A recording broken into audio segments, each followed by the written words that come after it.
People love to talk about the Dark Ages like it was one giant blooper reel in human history. You know the routine.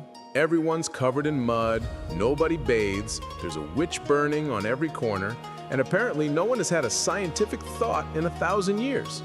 It's a whole vibe, and almost none of it lines up with what the actual records say. So tonight, instead of just roasting the Middle Ages for easy laughs, we're gonna do something a little more annoying, but way more interesting. We're putting 29 of the biggest Dark Ages myths under a microscope. Some of them will survive, a lot of them won't. And a few are gonna boomerang right back at us and say more about modern people than about medieval ones. Quick heads up, when people say the Dark Ages, they usually mean Western Europe after the fall of the Western Roman Empire and before the Renaissance. But even that label might be our first myth. Also, this whole episode is about Europe. The rest of the world was not sitting in the dark waiting for Europe to turn its brain back on. If you like history that's less, haha, past people were dumb, and more, wait, we might be wrong about this, you might want to stick around. Maybe even hit subscribe so the algorithm doesn't bury this under 12 more top 10 medieval torture devices thumbnails. Just saying. All right, deep breath. Let's start with the big one. Number 1, the 1,000-year night that never was. We've been told that from around 476 to 1500, Europe basically hit pause. Nothing changed, nothing improved, nothing happened except plagues, wars, and bad haircuts. It's a clean story, and almost none of it lines up with what the actual records say. When you actually zoom in, those dark centuries are full of change. Kingdoms rise and fall, trade routes open and close, new technologies show up, old ideas get recycled and reworked. You get things like the Carolingian court trying to reboot education, a 12th century Renaissance with legal and philosophical boom times, and late medieval cities exploding with commerce. That's not a 1,000-year flatline. That's a heart monitor with plenty of spikes. Calling the whole era one big dark age is like calling your entire childhood the spaghetti incident because of one bad dinner. It's catchy, but it's not the truth. Number 2, medieval people didn't call it the Dark Ages. Here's the twist. People actually living in the Middle Ages didn't sit around sighing, "Wow, sure is dark out here historically." That label gets slapped on later, mostly by Renaissance writers who wanted to make themselves look like the comeback tour after a terrible opening act. From their point of view, they were rediscovering classical texts and styles, so obviously everything between Rome and themselves had to be less than. Branding move, smart propaganda, terrible history. And then Enlightenment thinkers doubled down. We are reason, they were superstition. Every generation loves to feel superior to the last. Modern medieval historians are a lot more cautious with the word dark. Dark compared to what? Dark for whom? And dark in which way? Politically? Culturally? Economically? Once you start asking those questions, the term falls apart pretty fast. Number 4, Europe was the whole world. So if Europe struggled, everything was dark. That's not just wrong, it's embarrassingly narrow. While Western Europe is reorganizing itself after Rome, the Byzantine Empire is still a major player. The Islamic world is making huge strides in fields like medicine, astronomy, and mathematics.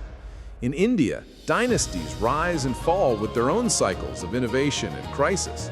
India, the Islamic Golden Age, East Africa's trading cities, none of this goes on pause because a Roman emperor loses his job. If you only look at one corner of the map and call that the world, of course you can sell a global dark age story.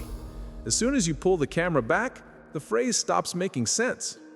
We're not just fact-checking Europe here, we're fact-checking the way we center Europe in the story.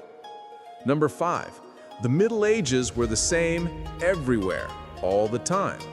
Here's another myth hiding in the background, that the Dark Ages was this one uniform gray fog you can describe with one sentence.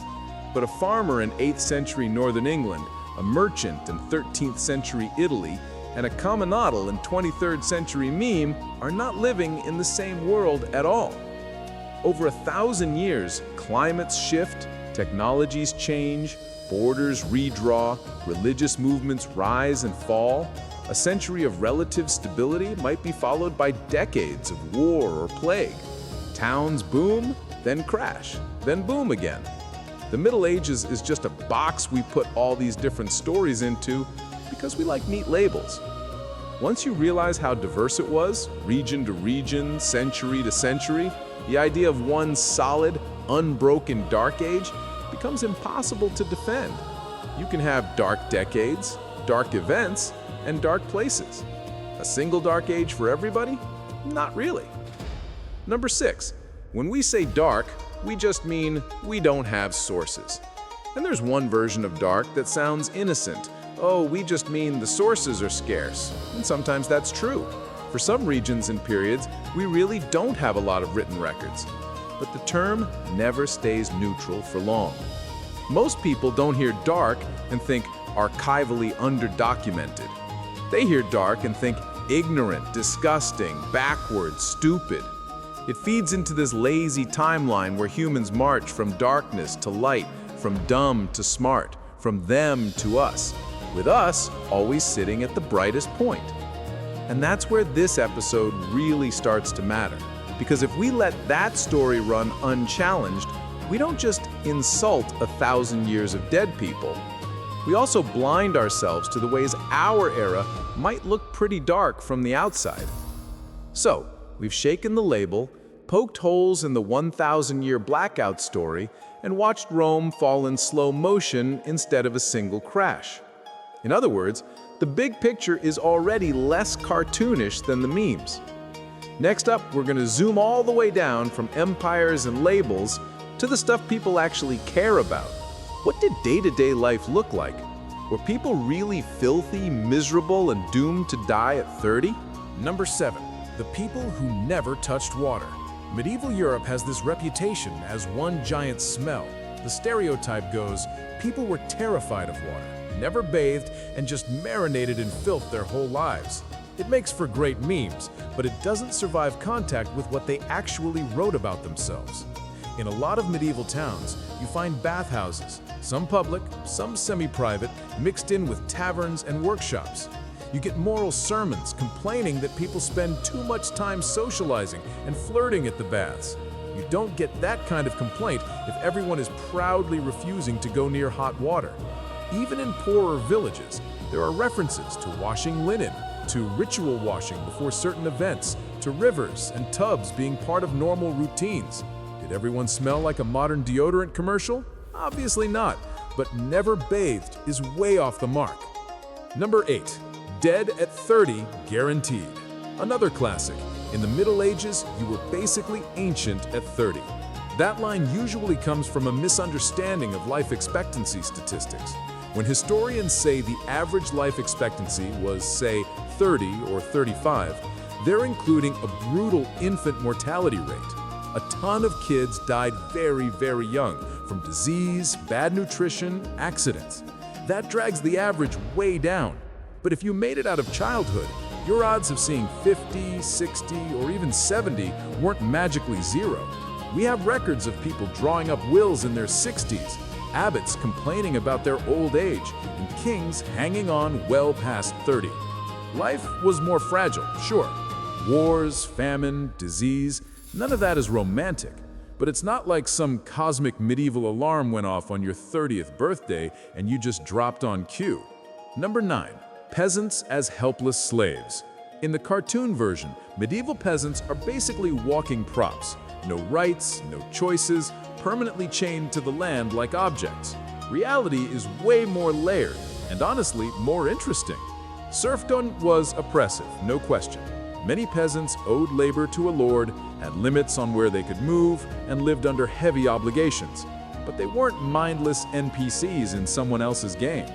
In village records, you see peasants bringing complaints to local courts, negotiating rents, passing land to their children, and sometimes just leaving, especially as towns grew and needed workers. Not every rural person was a serf either. Some were free tenants with more leverage. And those big peasant revolts you hear about? They don't happen if people think they have absolutely no agency.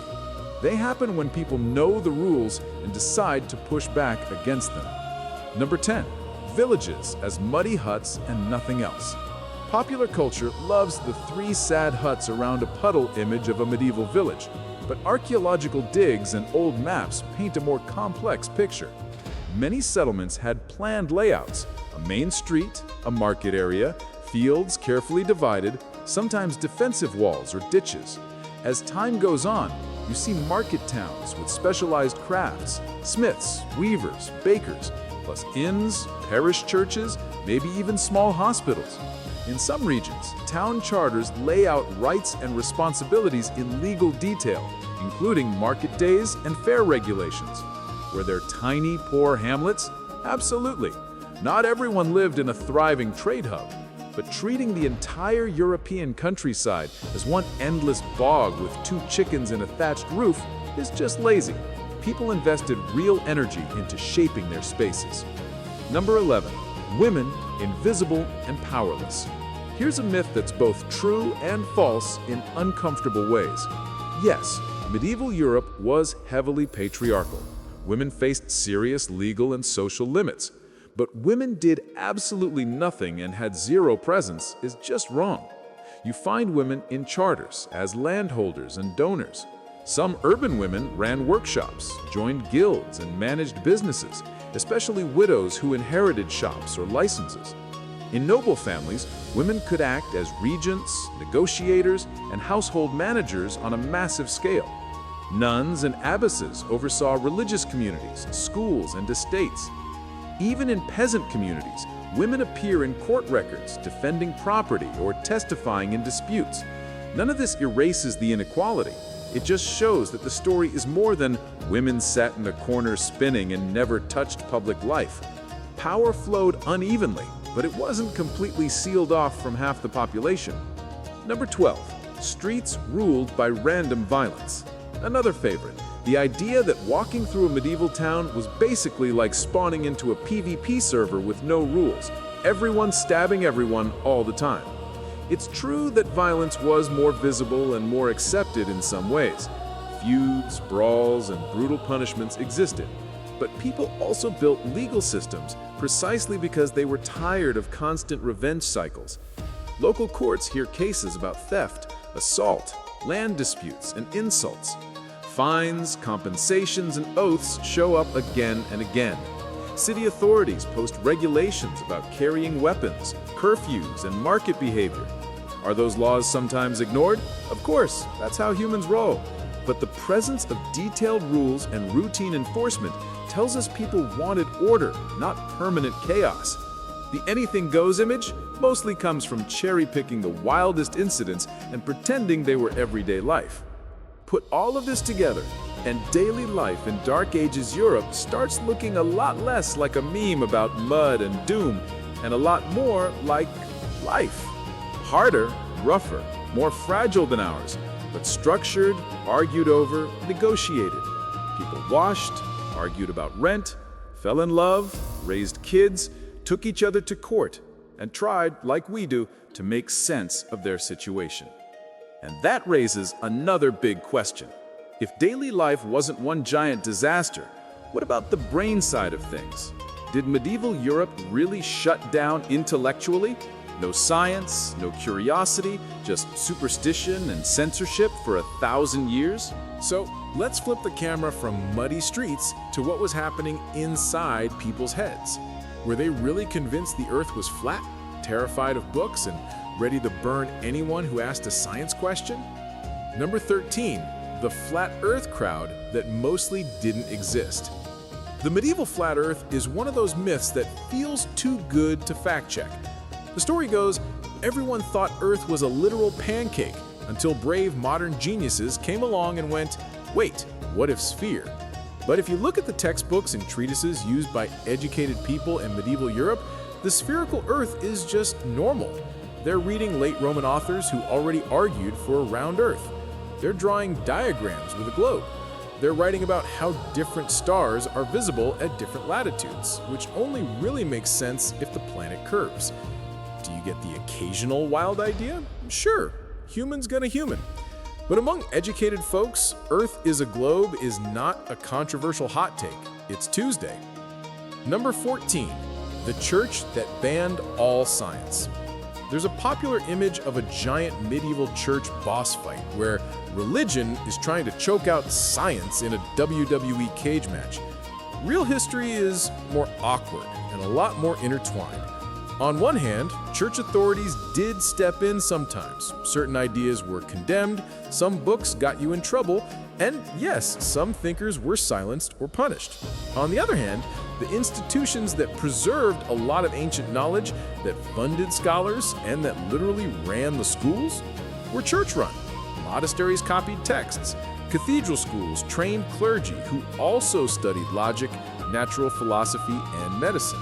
The first universities we'd recognize as universities usually started with papal or royal charters and stuffed with clerics. It's not church versus science, round one, fight.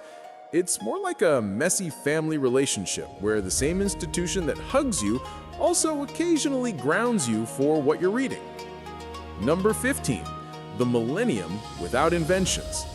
Another myth says the Middle Ages were just sitting there for 1,000 years, inventing nothing, waiting politely for the Renaissance and the Industrial Era to show up. But medieval Europe is quietly full of technical and practical innovations. You see heavy plows that let farmers work tougher soils and boost food production, horse collars that stop animals from literally choking while they pull loads, water mills and windmills spreading all over the map, converting rivers and wind into mechanical power. You get mechanical clocks ticking in town squares, eyeglasses helping aging scholars keep reading, and insane feats of architectural engineering in cathedrals that still stand today. It's not that every decade is a tech boom, but the notion of no progress at all collapses the second you start listing the stuff people actually built. Number 16, only monks could read and everybody else was illiterate. Literacy in medieval Europe isn't an on-off switch, it's a gradient. Compared to today, a smaller slice of the population can read and write, no question. But the idea that only monks and priests could read is another exaggeration. Merchants have to deal with contracts, letters of credit, and account books. Town officials and notaries churn out legal documents. In some places, even small landowners or well-off peasants show up signing their names, or at least making consistent marks. And then you've got the rise of literature in local languages, stories, poems, and plays, not just in Latin, but in French, English, Italian, German, and more. That doesn't happen in a world where literally nobody outside a cloister can follow a line of text. It's more accurate to say literacy was uneven, often tied to social class and profession, but it wasn't locked in a monastic vault. Number 17, universities are a post-medieval thing. If you picture medieval education as one old monk in a cold room mumbling Latin to 3 terrified kids, you missed the birth of something we still live with, the university. Institutions like Bologna, Paris, and Oxford don't pop up after the so-called Dark Ages. They are medieval. They develop their own rules, faculties, and degrees. Students travel to study there from different regions, forming rowdy international communities that occasionally annoy the locals enough to cause full-on street fights. The curriculum is structured: grammar, logic, rhetoric, then law, medicine, or theology. There's bureaucracy, arguments about who's allowed to teach, and constant battles over what's acceptable to discuss. In other words, extremely recognizable to anyone who's ever stepped foot on a modern campus. Number 18. Medicine was just leeches and prayers. Medieval medicine definitely isn't something you want as your health insurance plan, but it's not random magic either. Doctors, and people acting as healers without that formal title, work within a framework, usually humoral theory, borrowed and adapted from ancient authors. They use herbs, diet, and regimens, not just leeches. Surgeons, often in the lower status medical jobs, perform surprisingly complex procedures, setting broken bones, draining abscesses, and even some forms of eye and skull surgery. Hospitals appear, funded by religious foundations to house and care for the sick and poor. And while prayers are absolutely part of the picture, they come alongside, not instead of, a whole list of remedies and routines. It's pre-modern, and a lot of it is wrong by today's standards, but it's not an empty cupboard. Number 19. Europe as a closed, isolated bubble. Another myth paints medieval Europe as a sealed-off snow globe that never interacts with anyone else. In reality, it's plugged into wider networks in all sorts of ways, some peaceful, some not very much. Trade routes carry goods like silk, spices, and luxury items through the Mediterranean and across land routes. Pilgrims travel to shrines and holy sites, swap stories, and bring news back home. Diplomatic missions creep between courts. Even warfare, like the Crusades, ends up opening channels for cultural and knowledge exchange, whether people like it or not. Translations of works from Arabic and Greek into Latin bring in new astronomy, medicine, philosophy, and math. Ideas don't respect borders, and neither did medieval merchants or manuscripts. Take all of this together, and the brain-dead Dark Ages script falls apart. You still have superstition, bad information, and hard limits on what people could discover with the tools they had. No one's pretending medieval Europe was secretly Silicon Valley. But you also see real curiosity, organized learning, and slow, sometimes clumsy, but very real innovation. People argued about the nature of the universe, debated big philosophical questions, tried to understand disease, and tinkered with technology to squeeze more work out of wind, water, and muscle. Which brings us to the part of the story that really feeds the Dark Ages aesthetic, the horror content. Plague masks, witch hunts, torches, dungeons, inquisitors. It's the greatest hits playlist for every grim Middle Ages montage. So how much of that belongs to the actual medieval centuries, and how much is Hollywood and later panic projected backwards? Number 20, the eternal witch-burning Middle Ages. When people say Dark Ages, they usually picture torches, pitchforks, and a woman tied to a stake in every town square. The catch, the big witch panics, the mass hunts, and huge execution waves belong mostly to the early modern period, a few centuries after a lot of what we call the Middle Ages. There are beliefs in magic and maleficium in medieval Europe, and people absolutely feared curses, demons, and harmful charms. But the level of organized witch hunting most people imagine ramps up later when court systems, theology, and politics all line up in a particularly nasty way. In much of the medieval period, accusations of harmful magic get folded into broader legal categories.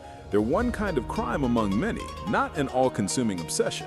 So, when we slap a fiery witch-burning poster over the entire medieval millennium, we're really mixing multiple eras into one convenient horror montage.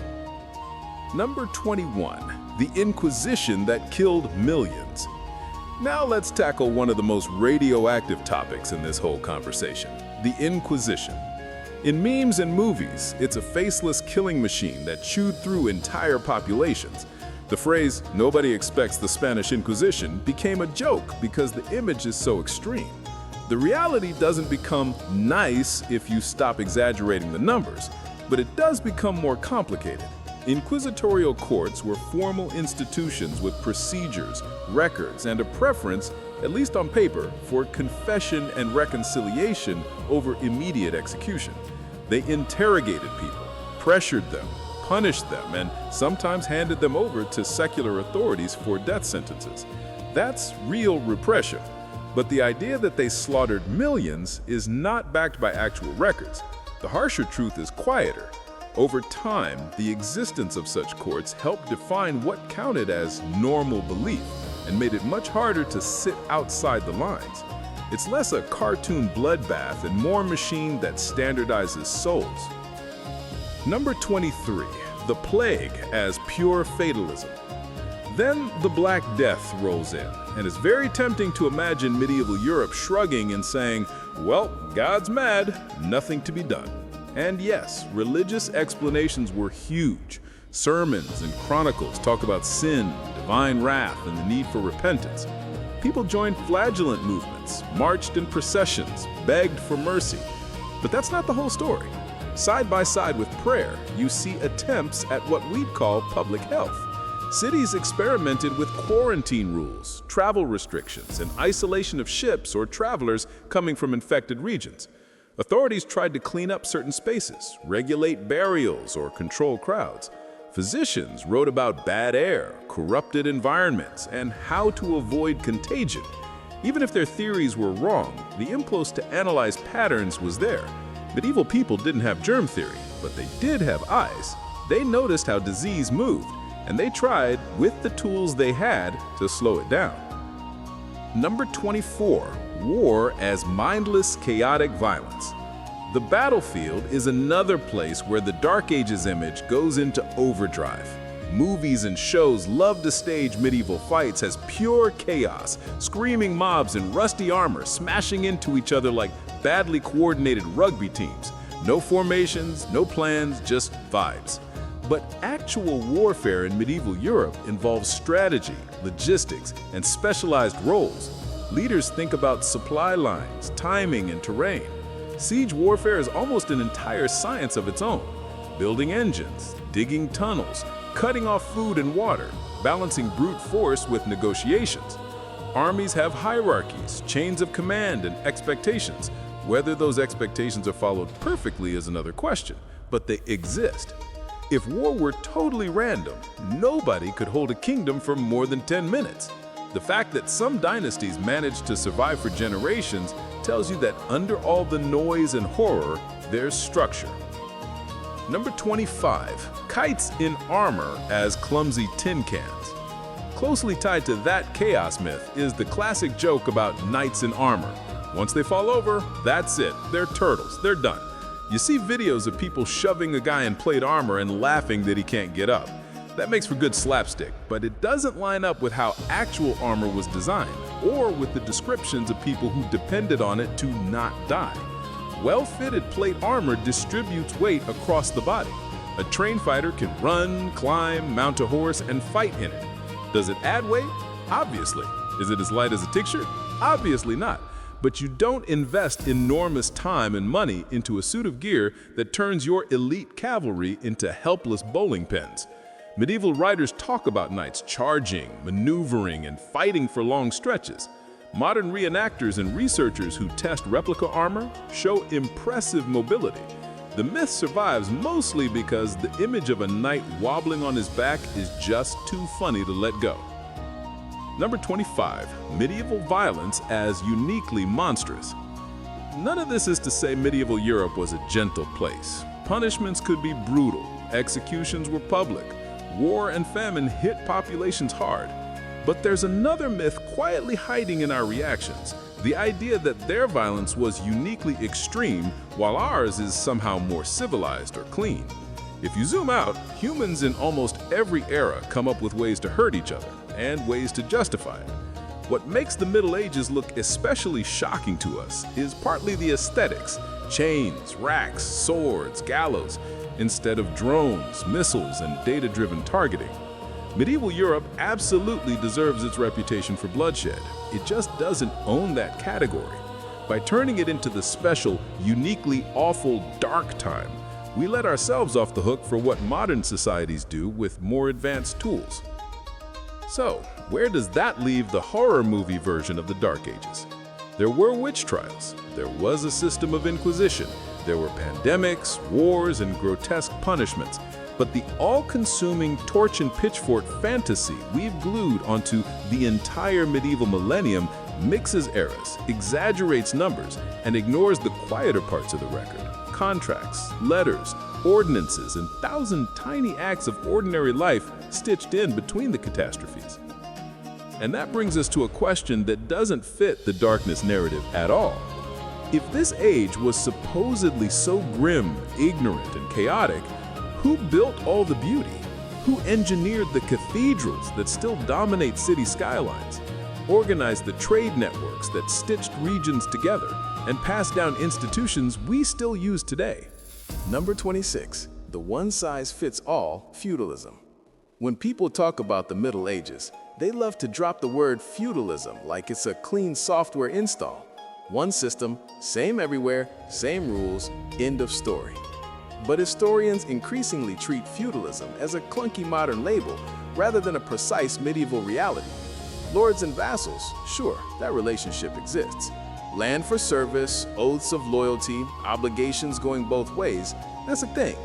But the way those relationships worked varied wildly from region to region and century to century. In some places, royal power stayed relatively strong. In others, local lords behaved almost like mini kings. Some societies leaned heavily on knightly service. Others relied more on cash payments or city militias. When we say feudalism, we're shoving a messy spectrum of practices into one drawer and slamming it shut. The truth is less Instagrammable, a constantly shifting web of deals, customs, and power struggles that doesn't fit into one neat diagram. Number 27, a world that didn't care about beauty. The Dark Ages nickname quietly smuggles in another idea, that people were too busy starving and panicking to care about art, music, or beauty. But walk into almost any surviving medieval church, read their poetry, or listen to reconstructed chants and songs, and that myth crumbles instantly. These were people willing to spend decades, sometimes generations, building cathedrals that turned stone and light into theology. They carved tiny figures on capitals that most parishioners would barely see, composed intricate music for services, and illuminated manuscripts with colors that still glow centuries later. Even in more modest settings, you find decorated tools, patterned clothing, and carefully crafted jewelry. Festivals filled the year with color and sound, processions, plays, dances, and feasts. Life was hard, but humans almost never give up on making things beautiful. Medieval Europe was no exception. Calling it dark hides all that light on the walls, in the songs, and on the page. Number 28. The Renaissance as a heroic rescue mission. A lot of school book history sells the Renaissance as the moment Europe woke up, as if people in Florence just looked around one day and said, "Wow, we've been stupid for 1,000 years, let's fix that." It makes for a dramatic narrative, but it's mostly Renaissance marketing. Thinkers in that era absolutely did something new. They fell in love with certain classical styles and text, and they consciously branded themselves as a rebirth after a long sleep. To pull that off, they needed the Middle Ages to look as bad as possible by comparison. But if you trace where they got many of those classical works, you run straight through medieval copyists, translators, and teachers who preserved and commented on ancient texts. Universities, legal systems, and religious institutions that Renaissance society relied on, largely medieval creations. Instead of a clean break, dark then light, you get a chain. Medieval links passing knowledge, institutions, and problems straight into the hands of Renaissance artists and scholars. Number 29. The straight line from darkness to us. Underneath all these myths sits one last very modern story, that history is a straight line from dumb to smart, from barbaric to civilized, from them to us. The Middle Ages get cast as the low point in that story, a convenient shadow to make the present look brighter. But when you zoom in, history doesn't behave like a progress bar. Some things do get better over time. Medicine, sanitation, certain rights. Other things get worse. Industrialized warfare, ecological damage, new forms of control. Medieval Europe had plagues and burnings. We have bombs that can erase cities and systems that profile millions of people at a distance. Different tools, different nightmares. Treating the past as pure darkness feeds our ego more than our understanding. It lets us laugh at stupid medieval people instead of asking what blind spots we might have, what myths we tell ourselves that future historians will shake their heads at. So where does all this leave the Dark Ages idea? When we walked in, the picture was simple. Filthy, ignorant, violent, witch-burning Europe stumbling around for 1,000 years until the Renaissance and modern science dragged it into the light. After checking 29 of the most popular myths, the picture is noisier. There was filth, but also regulations about cleanliness and people arguing over bathhouses. There was ignorance, but also libraries, universities, and scholars wrestling with logic and natural philosophy. There was violence, but also courts, treaties, and people desperately trying to limit that violence with rules. It was an era of real suffering and real creativity, of constraints and experiments, of habits that feel alien and emotions that feel uncomfortably familiar. Calling it all dark doesn't just insult the people who lived there. It blocks us from seeing what we might learn from them, good and bad. The truth is less meme-friendly, but a lot more human. Medieval Europeans weren't NPCs in a grim fantasy game. They were people, improvising inside systems they didn't fully control, making choices with limited information, trying to survive, to worship, to build, to joke, to love, to leave something behind. Kinda like us. If there's one takeaway from our 29 myth crash test, it's this. Anytime you hear "everyone knows" about some giant chunk of history, that's your signal to get curious. The past doesn't owe us a neat story, but if we're willing to let it be messy, it has a lot more to say.